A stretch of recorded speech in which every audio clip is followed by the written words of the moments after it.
Assalamualaikum warahmatullahi wabarakatuh. Yang terhormat kepada Pak Hasan Saifullah MAG selaku pengampu mata kuliah pengantar pembelajaran bahasa asing. Alhamdulillah, dalam kesempatan ini saya akan menjelaskan materi tentang nazariyah wahdah dan nazariyah furu'. Apakah teman-teman tahu apa nazariyah wahdah dan nazariyah furu' itu? Baiklah, kita simak ya videonya. Selamat menonton. Baiklah, kita masuk ke pengertian. Pengertian nazariyah wahdah, yaitu memandang bahasa sebagai suatu kesatuan yang utuh dan saling berkaitan, bukan sebagai bagian-bagian yang terpisah-pisah. Oleh karena itu, menurut sistem ini, dalam struktur kurikulum hanya ada satu mata pelajaran, yaitu mata pelajaran bahasa Arab, satu silabus, satu teks pelajaran, dan satu nilai hasil belajar. Mengingat dalam perspektif nazariyah wahdah hanya ada satu nama mata pelajaran, yaitu pelajaran bahasa Arab. Sementara aspek yang berkaitan dengan penguasaan bahasa Arab sangat banyak. Maka, sistem ini menjadikan tema sebagai sumber kajian dan pendalaman seluruh aspek studi bahasa.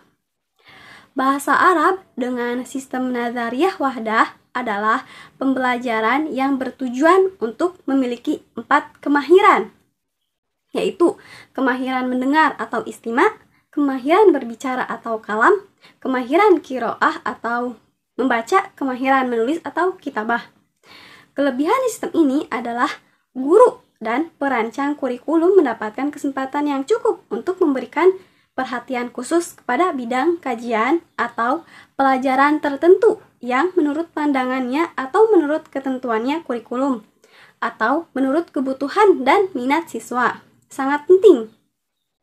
Di samping itu, guru juga memahami betul kebutuhan siswa dan permasalahan yang dihadapinya pada aspek-aspek tersebut.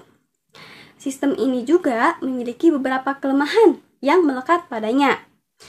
Seperti pertama, sistem ini mencabik-cabik esensi dan kebutuhan bahasa, serta menghilangkan hakikat dan fungsi utama bahasa. Hal ini menyebabkan pengetahuan dan pengalaman kebahasaan siswa juga terpotong-potong, sehingga tidak mampu menggunakannya secara baik dan benar dalam kehidupan nyata. Yang kedua, sistem ini menyebabkan ketidakseimbangan antar berbagai unsur bahasa dan keterampilan berbahasa, baik pada proses pembelajaran maupun hasilnya. Ketiga, sistem ini kurang memberikan kesempatan kepada siswa yang berlatih menggunakan bahasa, baik melalui ekspresi lisan maupun ekspresi tulisan. Apakah teman-teman tahu nazariyah furu'? Nazariyah furu' adalah bahasa Arab yang dibagi menjadi beberapa cabang dalam pembelajarannya, seperti mata pelajaran qawaid, insya, imla, muhadatsah, muthala'ah, dan lain-lain.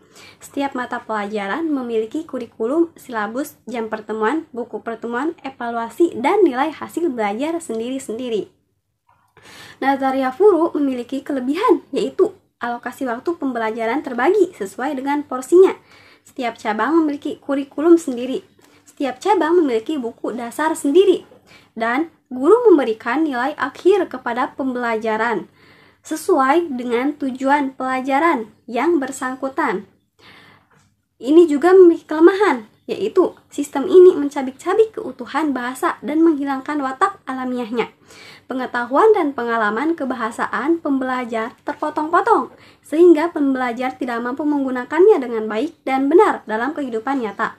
Di sisi lain juga menyebabkan ketidakseimbangan antar berbagai unsur bahasa dan keterampilan berbahasa, baik pada proses pembelajaran maupun output dan hasilnya.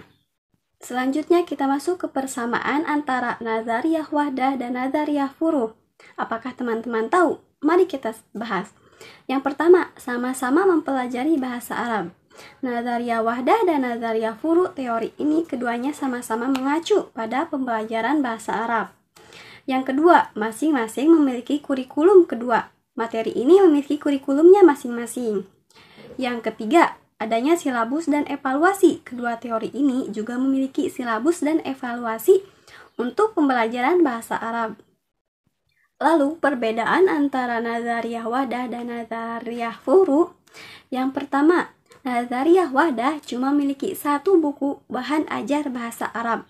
Sedangkan nazariyah furu setiap cabang memiliki buku dasar sendiri. Yang kedua, nazariyah wadah biasanya diterapkan di MI sampai MA. Sedangkan madrasah furu diterapkan di perguruan tinggi maupun pondok pesantren, terutama pondok pesantren modern. Yang ketiga, nazariyah wahdah terbatas waktunya, sedangkan nazariyah furu alokasi waktunya terbagi. Baiklah, kita masuk ke pembahasan implementasi nazariyah wahdah dalam pembelajaran bahasa Arab. Menilai bahwa bahasa Arab sebagai alat komunikasi antar manusia yang utuh, saling terkait atau terjadi proses timbal balik. Yang dimaksud dengan sistem pembelajaran bahasa Arab adalah bagaimana cara mengajar bahasa Arab. Bahasa Arab merupakan satu kesatuan yang terdiri dari 4 maharoh, yaitu maharoh istima atau mendengarkan, maharoh kalam atau berbicara, maharoh kiro'ah atau membaca, dan maharoh kitabah atau menulis, tata bahasa, dan peribahasa bahasa Arab. Biasanya sistem ini diterapkan di MI Madrasah Ibtidaiyah sampai MA Madrasah Aliyah. Contohnya, seperti kalian pernah sekolah, ada mata pelajaran bahasa Arab. Nah, bahasa Arab tersebut merupakan satu kesatuan yang hanya memiliki satu buku dasar, yaitu buku bahasa Arab yang di dalamnya mencakup 4 maharoh tadi. Lalu bagaimana dengan implementasi nazariyah furu? Baiklah, kita bahas. Dalam pembelajaran bahasa Arab, teori ini biasanya digunakan di perguruan tinggi, khususnya Fakultas Usuluddin Adab wa Dakwah, jurusan Bahasa dan Sastra Arab, dan Fakultas Ilmu Tarbiyah dan Keguruan, jurusan Pendidikan Bahasa Arab. Adapun diterapkan di pondok pesantren, terutama pondok pesantren modern. Karena membagi bahasa Arab menjadi beberapa mata pelajaran seperti imla, qawaid, insya, muhadatsah, muthala'ah, dan lain-lain. Contohnya, kalian mahasiswa jurusan bahasa dan sastra Arab juga jurusan pendidikan bahasa Arab, pasti mata kuliah bahasa Arab dibagi-bagi. Ada nahwu, shorof, imla, khot, dan lain-lain.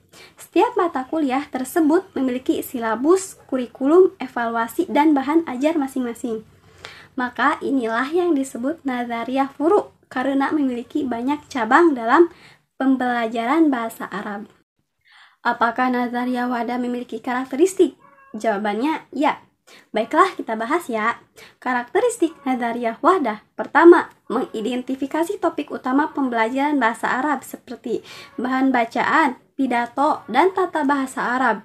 Kedua, teori Gestalt digunakan. Artinya, dipahami sepenuhnya dan dipindahkan ke bagian lain. Ketiga, 4 keterampilan yang berkembang, yaitu keterampilan mendengarkan, berbicara, membaca, dan menulis. 4. Ini mengatur pembelajaran dari mendengarkan, berbicara, membaca, dan menulis, satu yang bersamaan. Adapun landasan nazariyah wadah. Landasan nazariyah wadah memiliki landasan teoritis yang cukup kuat, baik yang berkaitan dengan landasan psikologis, landasan pedagogis, maupun landasan linguistik. Pertama, landasan psikologis. Ada beberapa poin, yaitu adanya variasi kegiatan kajian bahasa dari satu tema pokok dapat menyegarkan dan membangkitkan gairah belajar siswa, serta menghilangkan kejenuhan dalam proses belajar mengajar bahasa. Poin kedua, mengulang pelajaran dalam satu tema ke berbagai segi. Dengan demikian, pemahaman akan tambah baik. Poin selanjutnya, nazariyah wadah mendorong pemahaman secara menyeluruh terhadap situasi yang dimunculkan suatu tema, kemudian berpindah kepada pemahaman terhadap bagian-bagiannya. Hal ini secara psikologis dapat memudahkan daya tangkap pada siswa. Kedua, landasan pedagogis. Dalam nazariyah wadah, aspek-aspek kecakapan bahasa akan terjalin. Nadariyah wahdah menjamin pertumbuhan kebahasaan secara seimbang. Ketiga, yaitu landasan linguistik. Sistem ini sejalan dengan tabiat bahasa sebagai sebuah sistem dan sesuai dengan realitas penggunaan bahasa yang memadukan berbagai unsur dan keterampilan berbahasa secara utuh. Baiklah, materi dari penjelasan nazariyah wahdah dan nazariyah furu mungkin kurang lebih seperti itu yang dapat saya sampaikan. Terima kasih telah menyimak. Wassalamualaikum warahmatullahi wabarakatuh.